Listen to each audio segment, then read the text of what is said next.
Hello ಸ್ನೇಹಿತರೆ, ನನ್ನ ಚಾನಲ್ಗೆ ಸ್ವಾಗತ.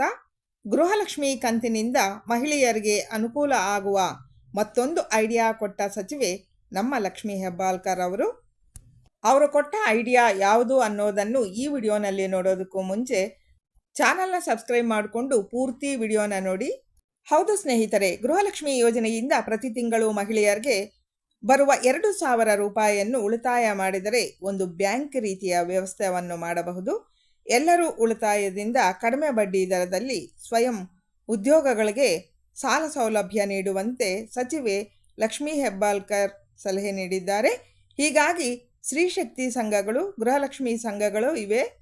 ಇದರಿಂದ ಯೋಜನೆ ಉದ್ದೇಶವು ಫಲಿಸಲಿದೆ ಎಂದು ಸಚಿವೆ ಹೇಳಿದ್ದಾರೆ.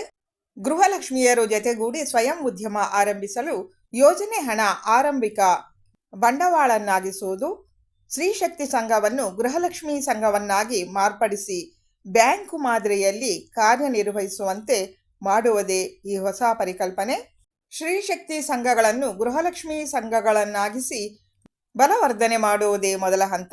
ಗೃಹಲಕ್ಷ್ಮಿಯರ ಸಂಘದಲ್ಲಿ ಪ್ರತಿ ತಿಂಗಳು ಹಣವನ್ನು ತಲಾ 2,000 ರೂಪಾಯಿಯಂತೆ ಉಳಿತಾಯ ಮಾಡುವುದು, ಆ ಮೂಲಕ ಸಂಘವನ್ನು ಬ್ಯಾಂಕು ಮಾದರಿಯಲ್ಲಿ ನಡೆಸುವುದು, ಸಣ್ಣ ಉದ್ಯಮಕ್ಕೆ, ಗುಡಿ ಕೈಗಾರಿಕೆಗಳಿಗೆ ಅನುಕೂಲವಾಗುವಂತೆ ಅತಿ ಕಡಿಮೆ ಬಡ್ಡಿ ದರದಲ್ಲಿ ಸಂಘದ ಸದಸ್ಯರಿಗೆ ನಿಗದಿತ ಮಿತಿ ಸಾಲ ನೀಡುವುದು, ಬಡ್ಡಿ ಹಾಗೂ ಅಸಲು ಪ್ರಾಮಾಣಿಕವಾಗಿ ವಸೂಲಿ ಮಾಡುವುದು, ಆ ಮೂಲಕ ಸಂಘದ ಬ್ಯಾಂಕ್ ವ್ಯವಸ್ಥೆಯನ್ನು ಸಶಕ್ತಗೊಳಿಸುವುದಾಗಿದೆ. ಸಮಾನ ಮನಸ್ಕ ಸಂಘದ ಸದಸ್ಯರು ಒಟ್ಟುಗೂಡಿ ಒಂದಿಷ್ಟು ತಿಂಗಳು ಗೃಹಲಕ್ಷ್ಮಿ ಹಣವನ್ನು ಬಂಡವಾಳ ರೂಪದಲ್ಲಿ ಹೂಡಿ ಕಿರು ಉದ್ಯಮ ಸ್ಥಾಪಿಸಲು ಉತ್ತೇಜನ ನೀಡುವುದು ಕೂಡ ಇಲಾಖೆಯ ದೂರದೃಷ್ಟಿ. ಸಣ್ಣ ಮಟ್ಟಿನ ಬಂಡವಾಳ ಕ್ರೋಢೀಕರಿಸಿ ಪಾಲುದಾರಿಗೆ ಉದ್ಯಮವನ್ನು ಗೃಹಲಕ್ಷ್ಮಿಯರು ನಡೆಸುವುದರ ಮೂಲಕ ಆರ್ಥಿಕವಾಗಿ ಸಶಕ್ತರಾಗುವುದರ ಜೊತೆಗೆ ಉದ್ಯಮ ವಿಸ್ತರಣೆ ಹಾಗೂ ಉದ್ಯೋಗ ಸೃಷ್ಟಿಗೂ ದಾರಿಯಾಗಲಿದೆ ಎಂಬುದು ಇಲಾಖೆ ಚಿಂತನೆಯಾಗಿದೆ.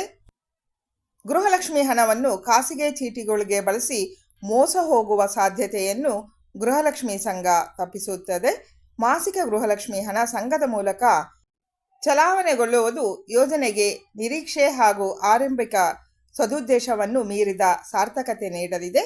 ಸ್ತ್ರೀಶಕ್ತಿ ಸಂಘಟನೆಗಳನ್ನು ಗೃಹಲಕ್ಷ್ಮಿ ಸಂಘವನ್ನಾಗಿ ಮಾಡಿ ಸಂಘದ ಅಭಿವೃದ್ಧಿ ಹಾಗೂ ಮಹಿಳಾ ಸಬಲೀಕರಣಕ್ಕೆ ಉತ್ತೇಜನ ನೀಡುವಂತೆ ಸಚಿವೆ ಲಕ್ಷ್ಮಿ ಹೆಬ್ಬಾಳ್ಕರ್ ಮೇಡಮ್ ಅವರು ಅಧಿಕಾರಿಗಳಿಗೆ ಸೂಚನೆಯನ್ನು ನೀಡಿದ್ದಾರೆ. ಇನ್ನು ಅವರು ಗೃಹಲಕ್ಷ್ಮಿಯಿಂದ ಸ್ತ್ರೀಶಕ್ತಿ ಸಂಘವನ್ಯಾಕೆ ಕಟ್ಟಬಾರದು, ಕನಿಷ್ಠ 100 ಜನ ಸೇರಿದರೆ ತಿಂಗಳಿಗೆ 2 ಲಕ್ಷ ರೂಪಾಯಿ ಆಗುತ್ತದೆ. ಆ ಹಣವನ್ನು ಬಳಸಿ ಸಣ್ಣ ಉದ್ಯಮ ಆರಂಭಿಸಬಹುದು. ಬ್ಯಾಂಕು ಮಾದರಿಯಲ್ಲಿ ಸಂಘ ನಡೆಸಲು ಉತ್ತೇಜಿಸಿ ಇದರಿಂದ ಖಾಸಗಿ ಚೀಟಿ ಮೋಸದಂತಹವನ್ನು ತಡೆಯಬಹುದು ಎಂದು ಸಚಿವರು ಸಲಹೆ ನೀಡಿದ್ದಾರೆ.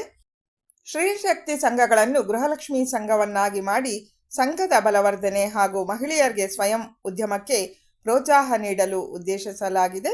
ಈ ಬಗ್ಗೆ ಪ್ರೋತ್ಸಾಹ ನೀಡುವಂತೆ ಅಧಿಕಾರಿಗಳಿಗೆ ಸೂಚಿಸಲಾಗಿದೆ.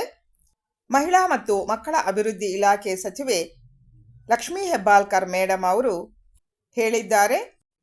ಸರ್ಕಾರದ ಆದೇಶವಾಗಿ ಈ ಚಿಂತನೆ ರಾಜ್ಯಾದ್ಯಂತ ಸಮರ್ಪಕ ಅನುಷ್ಠಾನವಾದರೆ ಸಂಘದ ಬಲವರ್ಧನೆ, ಸ್ವಯಂ ಉದ್ಯಮಕ್ಕೆ ಪ್ರೋತ್ಸಾಹ, ಆ ಮೂಲಕ ಮಹಿಳಾ ಆರ್ಥಿಕ ಸಬಲೀಕರಣಕ್ಕೆ ಸಹಕಾರಿ ಆಗಲಿದೆ ಅನ್ನೋದು ಇದರಿಂದ ಗೊತ್ತಾಗ್ತಾ ಇದೆ. ಇನ್ನು ಸ್ತ್ರೀಶಕ್ತಿ ಸಂಘಗಳು ಗೃಹಲಕ್ಷ್ಮಿ ಸಂಘಗಳಾಗಿ ಯಾವಾಗ ಆಗುತ್ತೆ ಅನ್ನೋದನ್ನು ಕಾದು ನೋಡೋಣ. ಗೃಹಲಕ್ಷ್ಮಿ ಸಂಘದ ಬಗ್ಗೆ ನಿಮ್ಮ ಅಭಿಪ್ರಾಯಗಳನ್ನು ಕಮೆಂಟಲ್ಲಿ ತಿಳಿಸಿ. ಈ ವಿಡಿಯೋ ಇಷ್ಟ ಆದರೆ ಲೈಕ್ ಕೊಡಿ ಅಂತ ಹೇಳ್ತಾ ಧನ್ಯವಾದಗಳು ಸ್ನೇಹಿತರೆ.